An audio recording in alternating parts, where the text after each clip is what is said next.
Hello everyone, thank you for joining us at this news hour on Equinoxe television, broadcasting from Cameroon's economic capital, Douala. My name is Babla Jonathan. In our top stories in this edition of the news, farmer grazier conflicts breathe tension in Noir in the Dongamantum division, northwest region of the Republic of Cameroon. Recently, at least 6 persons were killed there. Houses and markets burnt down in several villages in that part of the crisis-stricken northwest region, and the phenomenon of ghost town continues prevailing across the two English-speaking regions of the country in crisis for more than 4 years today. In some areas, inhabitants are using the ghost town phenomenon as an opportunity to mobilize community efforts to solve some underdevelopment challenges in that part of the country. And in Mosogo, in the Mayo-Moscota division, far north region of the Republic of Cameroon, inhabitants continue escaping violence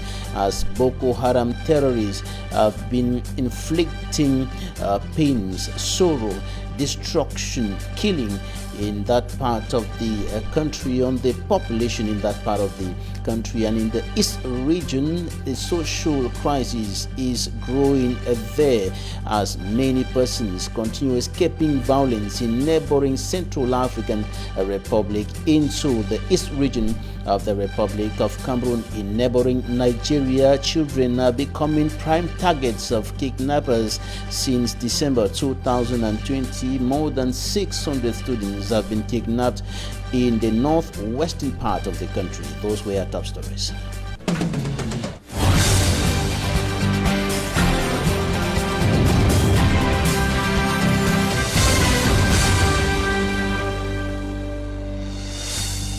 Thanks, ladies and gentlemen, for joining us on this edition of the news on Equinoxe television. We begin in crisis-stricken northwest and southwest regions of the Republic of Cameroon, where the phenomenon of ghost town continues prevailing. On Mondays, the many parts of the two regions,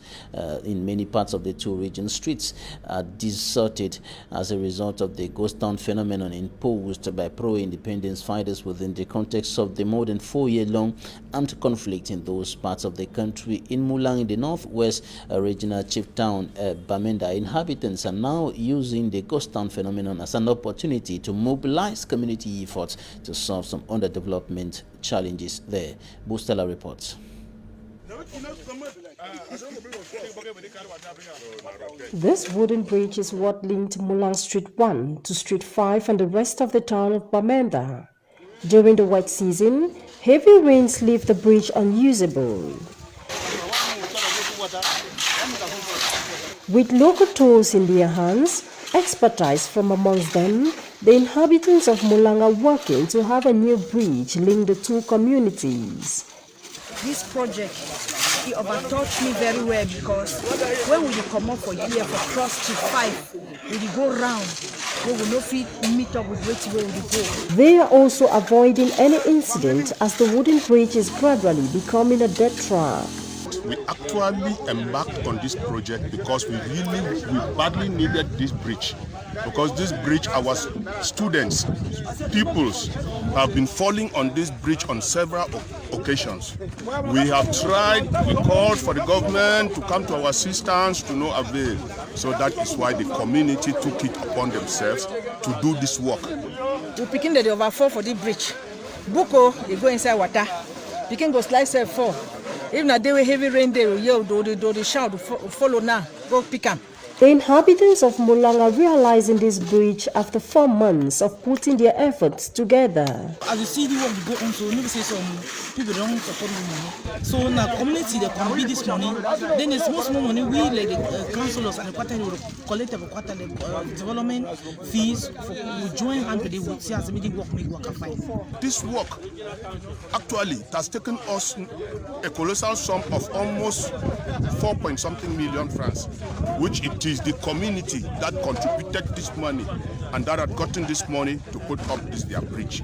They are celebrating the bridge, but the road network in this community and beyond is a major call for concern. They are muddy during the wet season, and the dust during the dry season, health experts say, causes some respiratory and cardiovascular diseases. Civil society leaders continue criticizing the move by some members of Cameroon's lower house of parliament, more than 60 of them who wrote a letter criticizing what they consider as derogatory and misleading information published by the U.S. congressmen on the situation in Cameroon in a statement and in a letter which they sent to Joe Biden, talking about the some Cameroonians who were to be deported back home. And the congressmen indicated that the situation is quite deplorable and complex with regards to the information presented by the asylum seekers to the U.S. administration. And some of the members of parliament said that the U.S. congressmen were misleading the people and could contribute to fuel the crisis in the northwest and southwest regions of the country. But this has met a backlash from civil society leaders, and some of them, speaking to the Inside, criticized notably the fact that some opposition members of parliament signed that letter, including the first vice president of the Social Democratic Front, Honorable O.C. Joshua. The latter has responded to that criticism coming from across the board. Notably, O.C. Joshua has published a statement in which he explains his position as far as that letter is concerned. Greater details in this report compiled by Innocent Aze. A civil society actor on the Inside on Equinoxe television did not sound supportive to letter addressed by some 62 members of parliament, including those of the CPDM and SDF, to some 40 U.S. congressmen who had, in a correspondence to President Joe Biden, quoted extreme conditions in Cameroon such as gross human rights violations, sequestration of Anglophones in the two English-speaking regions, and other socio-political tensions, demanding actions be taken, like grant Cameroonian immigrants in the United States a temporary protected status or a deferred enforcement departure. In reaction, the Cameroonian lawmakers hit back at what the term falsehood relates in the letter, meant to tarnish image of Cameroon's parliament. In reaction, this civil society actor seems to know Cameroon's parliament so well. We watch how the members of the ruling party walked out of the parliament when this crisis began. We have watched different members of the parliament ignoring the cries and pleas of their various constituencies to talk about this issue in the parliament. For almost 4 years, Cameroon parliament has not gathered the muster or the will to come out and address this issue. Padia Sanga, a civil society leader, is indifferent. The Cameroonian parliament have never sat to debate on the Anglophone crisis. When the people were marching on the streets, MPs demonstrated, none of them did not react. Cameroon parliamentarians, they should be proactive and they will not get themselves embarrassed in that. Marshall thinks Cameroon's parliament is one of the worst he has come across. It's a kangaroo parliament because if a country as Cameroon have been engulfed in this war for 4 years and the parliament has not mustered the courage to talk about it, but they have the audacity to respond to the letter from senators and congressmen from a foreign country that has taken interest of what is happening in their country, and they are only now responding to that letter.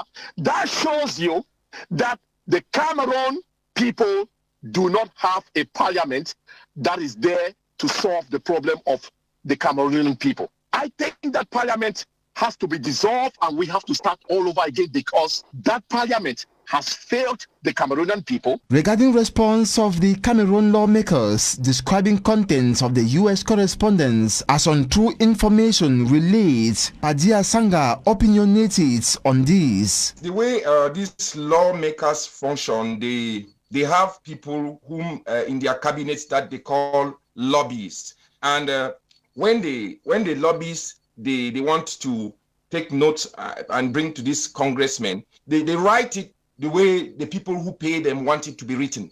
American politics is all about money. So that letter is it has its place. That is how American politics works. Amongst the Cameroonian MPs who signed the response to the US congressman is SDF MP of Parliament, Honorable C. Joshua, who fires back at critics, saying he advocates for a strong Cameroon, united in a federal system of government. He says his action was just a starting point where both houses of parliament could diplomatically discuss ways out of the current armed conflict in the two English-speaking regions. And the British High Commissioner to Cameroon, Rowan James Laxton, and a member of Cameroon's lower house of parliament, Honorable Malumba Esembe, discussed the Anglophone crisis and other issues today during an audience. The member of Cameroon's lower house of parliament granted the British diplomat Derek Jato finds in details from Boya.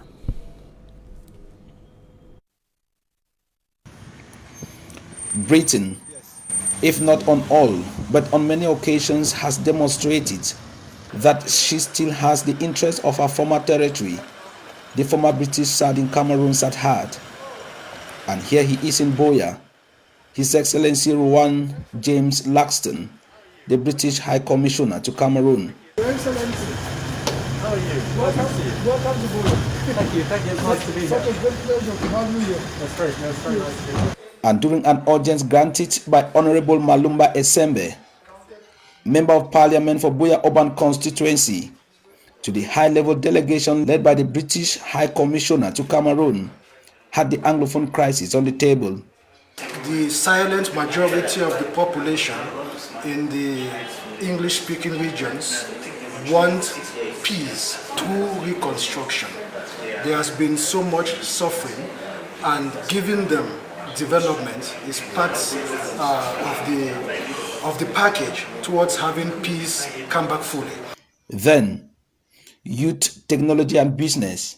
We also discussed the Silicon Mountain, especially how to connect the tech entrepreneurs here in Boya to private businesses in the UK, because as you would think, COVID, like in any country, has led to a reduction on British government spending on, direct spending in foreign countries. But we are hoping that we can connect our guys here with British businesses that will support them. And on how to improve on the road safety in the nation. The issue of road safety, which I happen to chair the network in Parliament, also came up, and we're happy to learn from His Excellency that a British company, West Safety, is already in partnership with the Ministry of Transport to support activities in that area.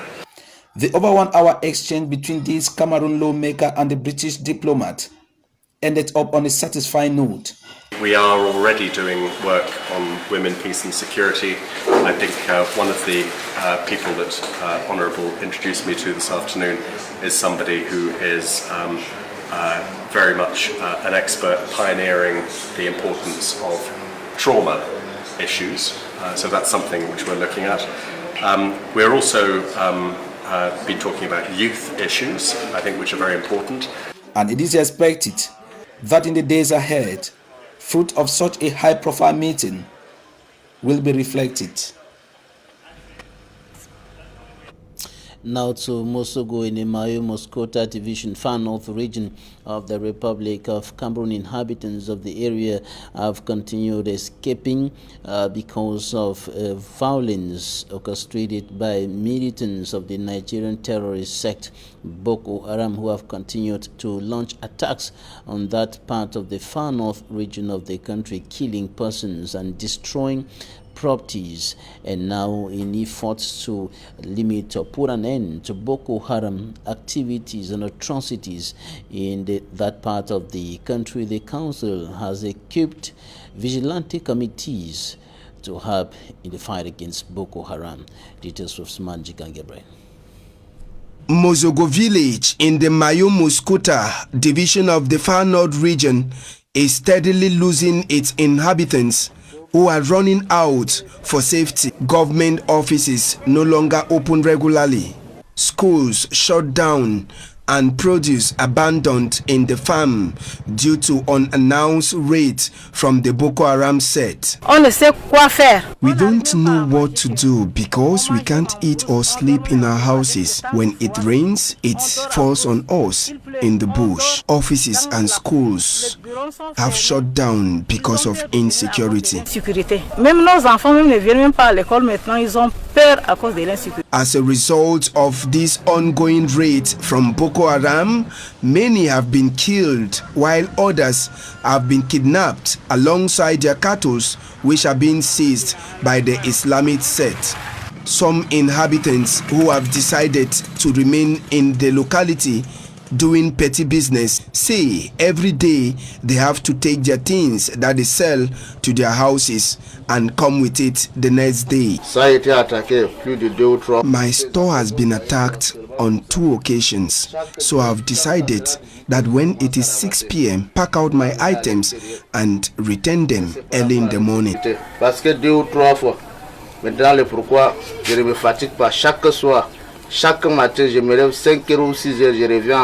The Vigilante Committee that is expected to provide security to the inhabitants of Mozogo say they are powerless because they don't have adequate materials. We have just sticks and machetes, and they come with more superior equipment that we can't attack them.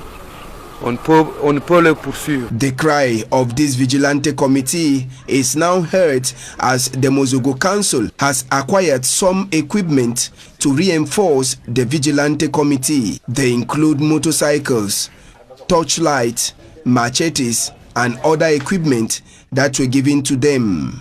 The rural exodus observed in Mozogo is the same happening in many villages within the far north region. The influx of refugees from the Central African Republic into Cameroon has plunged the east region of the country into a disturbing level of social crisis. The high number of refugees from the Central African Republic has brought enormous pressure on the limited social services in the region. For me, Armstrong Sander has more.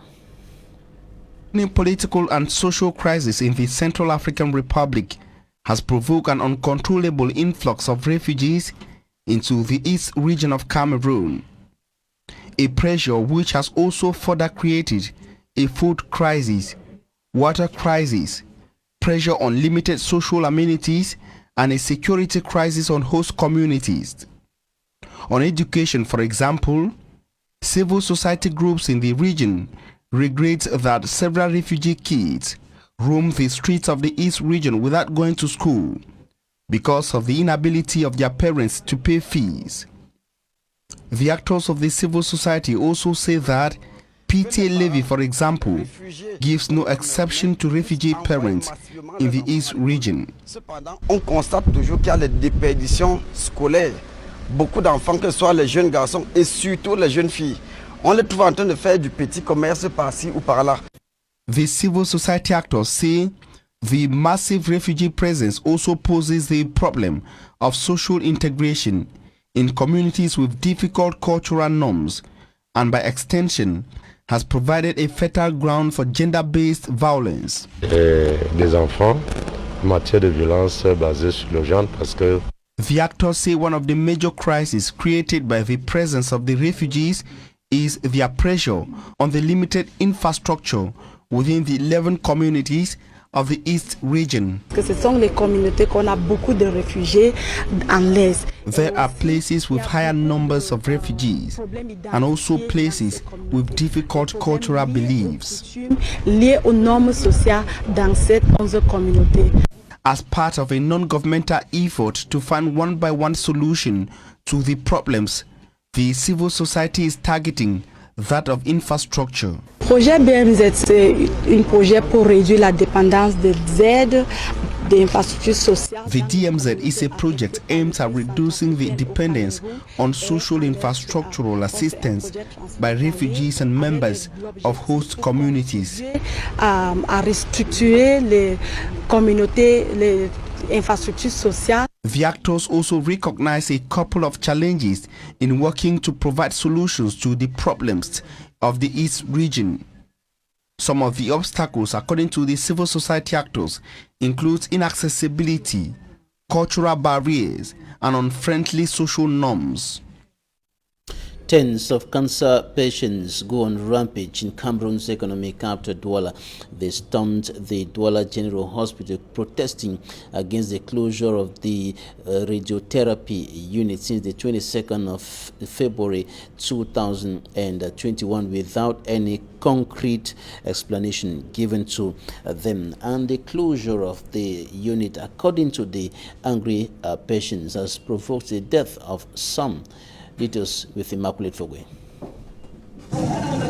Cancer patients expressing discontentment over the recent closure of the lone radiotherapy unit in Cameroon. These patients stormed the premises of the Douala General Hospital, demanding for the reopening of this unit. Inadmissible for a country like Cameroon not to have a radiotherapy center. We had one machine for 10 regions, and now the machine has been shut down. So where do all these patients go to? This is just a handful. There are more than 400 patients. So where do we go to complete our treatment? We started the treatment, we can't complete it. The center, which was temporarily shut down on the 22nd of February due to the poor functioning of its machines, has led to several fatal incidents. From Tuesday right up to Friday, we had 4 dead cases. It is not normal. It is not normal at all. That machine needs to be replaced, or they open the center. We manage the spoiled machine that is there, because it is that same machine that has cured me. I'm a cancer active. According to these patients, financial constraints is a major setback, given that many of them are low-income earners. The nearest center in Central Africa is in Senegal. Where do we get money? We don't have money to travel all the way to Senegal to go and do our treatment there. It is not normal. The angry patients are worried about how they'll have to deal with their deteriorating health condition for a very long period. The director of the hospital, in the course of the day, convened a crisis meeting. The victims are expecting quick solutions to their plights. The management of the Douala General Hospital has said in a statement that the hospital's radiotherapy unit has been shut down to renew the equipments that are already in a dilapidated state. Now out of Cameroon, Nigeria's kidnapped for ransom crisis worsens, with children becoming prime targets of kidnappers. Since December 2020, more than 600 students have been abducted from schools in the northwestern part of the country. Last Friday's kidnapping of 317 students from the Government Girls Science Secondary School in Jangebe, Zamfara State, was the second mass kidnap from schools in less than 10 days, and 27 boys and their teachers who were taken from a school in the Kangara, Nigeria, or Niger State, February 22, February 2020, were released last Saturday. Government authorities say recent attacks on schools in the northwestern part of the country have been carried out by bandits. This is a loose term for kidnappers, armed robbers, cattle rustlers, Fulani herdsmen, and other armed militia operating in the region. They are reportedly largely motivated by money, and at least 10,000 or 1,030 students have been abducted from schools in northern Nigeria since 2014.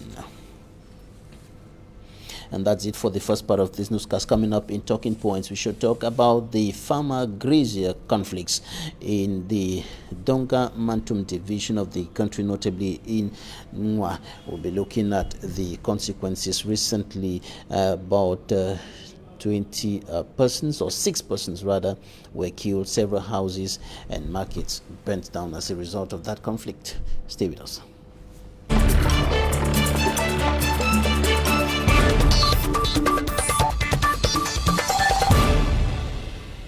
Thank you for staying with us in Talking Points. We are receiving a member of Cameroon's lower house of parliament, Honorable Adamu Edward Lambe. He is the member of parliament for Donga Mantum East constituency, that is Noa, in the northwest region of the country. Honorable, you're welcome. Thank you very much. Right, you are the member of parliament for Noa, where there is a serious farmer grazier problem that is provoking the death of persons and destruction of properties. In the recent attack, about 6 persons were killed and several houses and markets burnt down. Yes, that's true. Mr. Babila will say that this way, actually at the moment you tell me that such as farmer grazers issue, but I want to say that this problem to a certain extent stems from the current crisis going on in the country. At the initial stage of this crisis, there were some hitches between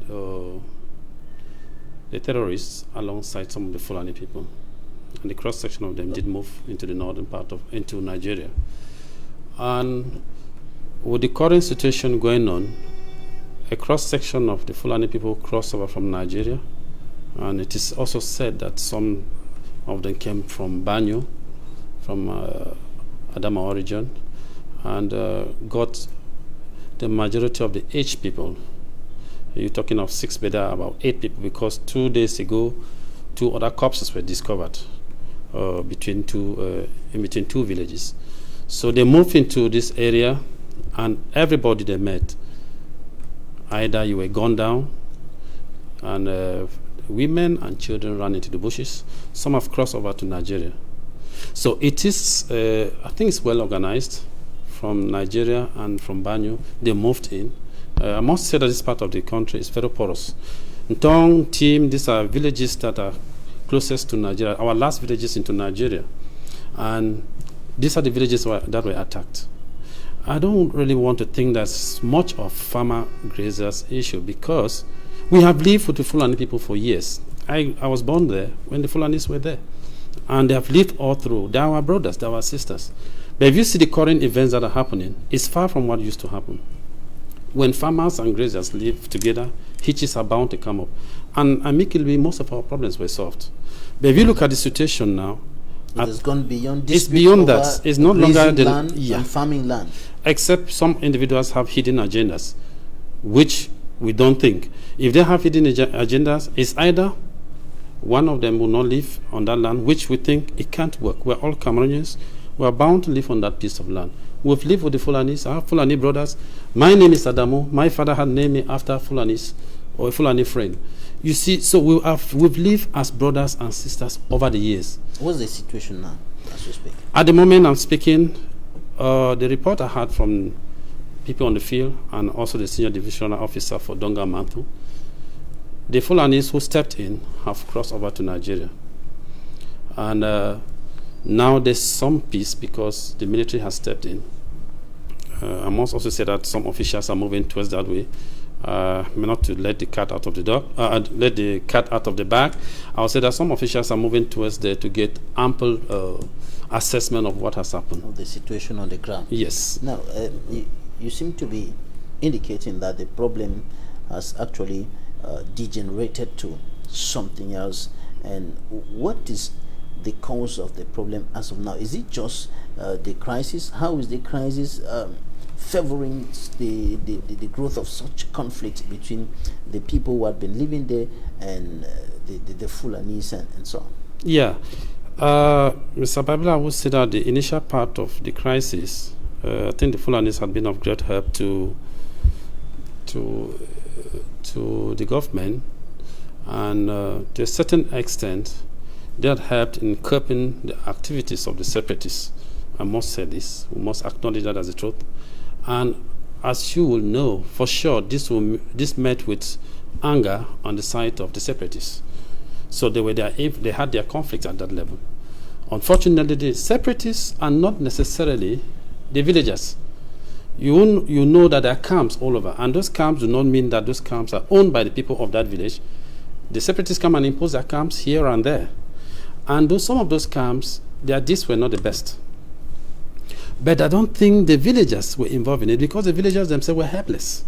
The majority of the villagers they were helpless in front of the separatists, just as well as the Fulanis. But you know, when the Fulanis stepped in during this attack, it was like anybody they met, they crushed them. I bet you one of our senior citizens, who's a former DO, Mr. Femchak, was killed in his house. That's the last when they were about stepping out. So any man who was met was shot down. You imagine that most of those who were killed were about 80, 60 or 70 years old, which could no longer run. Who could no longer run because the strength wasn't there. The younger people and the wives and the women ran into the bushes. They've crossed over to Warkaka, Sarkaka, and their conditions there are really very poor from what I've heard. Tell us a little more about the manifestation of this conflict. Open confrontations, targeted killings. What exactly is happening there? Like the one that happened in Tong. At 4 a.m., these guys came in, started burning houses. Anybody that stepped out and was within their reach, they shot at. And, you know, the villagers are helpless. All they can do is to run. So there is no direct face-to-face confrontation. The villagers are empty-handed. They are not armed. Remember at the beginning of the crisis, it was said everybody that had an arm took it to the DO's office. Even cutlasses they don't have. So they can't even fight back. How will you fight back with somebody who has a gun, sophisticated gun, and you are there with a knife or with a cutlass? So the majority of them run into the bushes. So it's an attack, not like a confrontation. If the Fulanis, for example, went for the Amber Boys or for the separatists, it would have been okay that they fight and get their ways out. But they went for the natives. That's where we feel bad. I want to recall the fact that in Faye village, just a few kilometers away from Mwa, an aged woman of about 80 years was knifed at night, still by one of our Fulani brothers. Well, we have found in one way or the other, all of us. I know the separatists had worked very poorly or had dealt with some of the Fulanis. But the action of late has been very, very, very, very bad on the natives. And I don't think the natives would like to continue bearing this. I fear if it goes as such, it may deteriorate. Mr. Babila, we are at the borders. And what is happening in northern Nigeria and what is happening in northern Cameroon, I fear one day we'll find ourselves with the Boko Haram issue still finding himself within this territory if the state does not step in as early as possible. With the porous borders? Exactly. That's going to be... That area has. They step in, they attack, and off they are gone. So if the military is not placed somewhere there, then we are in for the worst. From what you're saying, it can be concluded that this has nothing to do with the Fulanese who had been living there for years with the people, no, but mainly those who are coming in from Nigeria and Banyu. Well, what I would say is this. It's a bit tricky. People will not leave Nigeria and come and attack within Cameroon if they don't know people within Cameroon. We think that probably some of our brothers, probably Fulani brothers, we think, we are not sure yet, no proof, probably work in collaboration with those people coming from Nigeria to carry out this attack. If not, who indicates the way into these areas? Who indicates which of the houses to burn? So think that there is some maneuver that is going on. But for the Fulanis we grew up with, we still have excellent relationship. It's true that nothing is perfect. You also have those people with emotional leakages who step out, attack our people, break into people's houses. Mr. Babla, take an example. If somebody steps into your farm and has a gun and he sends his cows into your farm, can you speak in the current situation we have in the northwest and southwest? We are desperate. That becomes very complicated. Now, extremely. The phone of Rome, I hope I pronounced that well. Yes, Rome. Was kidnapped 3 times. Yes. And the phone of Luz, yes, shot 3 times. You're but right. He miraculously survived. Yes. The phone of Bem also now seeking refuge in Makba and Bankim in the west region of the country, with traditional rulers, the leaders of the people, being targeted as well.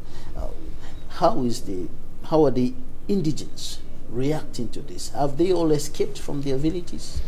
Oh, I would say that at the beginning, some of the chiefs tried to advise the separatists, who some of them were their children, children, meaning that children from the villages, and they couldn't buy the opinion of some of the funds. And eventually the funds became targets. And that's why most of them ran out. But to assure you that some of the funds have already returned home, like that of Mbem, that of Luz, who was shot thrice. He even went into Nigeria to talk to his population that you need to come back, peace is already returning. On his way from Nigeria, that's when he was shot thrice. Miraculously, he survived. You know, the actions of some of the separatists are from abroad. We must accept that. It is reported that you attributed what is happening there, the conflict, to the diaspora. Why? Well, it isn't true to a certain extent. The diaspora, I do accuse them in terms of schools. For 4 years, schools have not gone on. Betfongwa, Sabongari, and Bem, the other schools are not functional. When you start up the school, at the beginning of this academic year, I was in the field. I shared books, just like the year before last. When I shared books, when I even offered gifts to some schools, I bet you shortly after the schools were closed down, some of the teachers were kidnapped. And they were all delegated from abroad. That's a domain where I say diaspora is responsible for schools not happening. And I kept saying that in as much as they have also invested at home and they are not helping the children to go to school, we are preparing hardened criminals who eventually will be a danger to all of us. Children have not gone to school for 4 years. If they continue as such 6 years, 7 years, school is no longer valuable to them. And the immediate thing they will step in is theft. So we are not safe. They too are not safe. Even their properties at home too are not safe. I didn't say they were responsible for the killings in the far north, in the northern part of Yamba. They have been encouraging children not to go to school, or they've been discouraging children from going to school. That's that part of where I say they hold that responsibility. They're responsible. Now, let us round up with this. I think this is very important, how to end all of what is happening there. Yeah. And you talked about an inter-community dialogue platform that you put in place to solve this thing. Yeah. Can you give us some information on that? What is it about, and how is you going to put that together, okay, and how is it going to solve the problem? Yeah, actually, I came in from 5 days ago. I lived the situation when I heard that a mother was killed in Fair around there, and I tried to do some sampling of opinions. I have a group of think tanks who try to reason together, and we thought that it was time for all the sons and daughters of Nwa subdivision. Sons and daughters here includes the Fulanis and the natives, that we all have to sit on the table and look eyeball to eyeball and say, where did we go wrong? What do we need to do for peace to return to our area? We have planned that for the 19th and 20th of March. We pray that it goes successfully, and why not? We will go back to the early days where we live as brothers and sisters, and we're trying to discourage the idea of leaving our borders porous. Like I said, they've given us some assurance that a military detachment will be sent to the northern part of Yamba to check the porous borders. I think that we will be sure that life will go on very well in one subdivision. All right. Where do you intend to do that? That one, we're going back to one itself. Everybody from home and abroad are expected? We've invited those from the diaspora. We gave them 3 weeks. We have 3 weeks for the meeting to come up. We are having other groundworks that we are doing. We want to get the presidents of the Development Association of various villages. We work together. The Fulanis will work as a team. We work as a team. We come together and put all. Where do you think we went wrong? We think you went wrong here. Let's put them together and we see how we can have a permanent solution. All right. Honorable Adamu Edward Lambi, MP for Donka Mantung East Constituency. Noah, thank you for joining us today. The pleasure is mine, Mr. Bamila. Thanks, ladies and gentlemen, for staying with us. That's it for this edition of the news. Equinoxe will be coming up next, live from the nation's political capital, Yaoundé.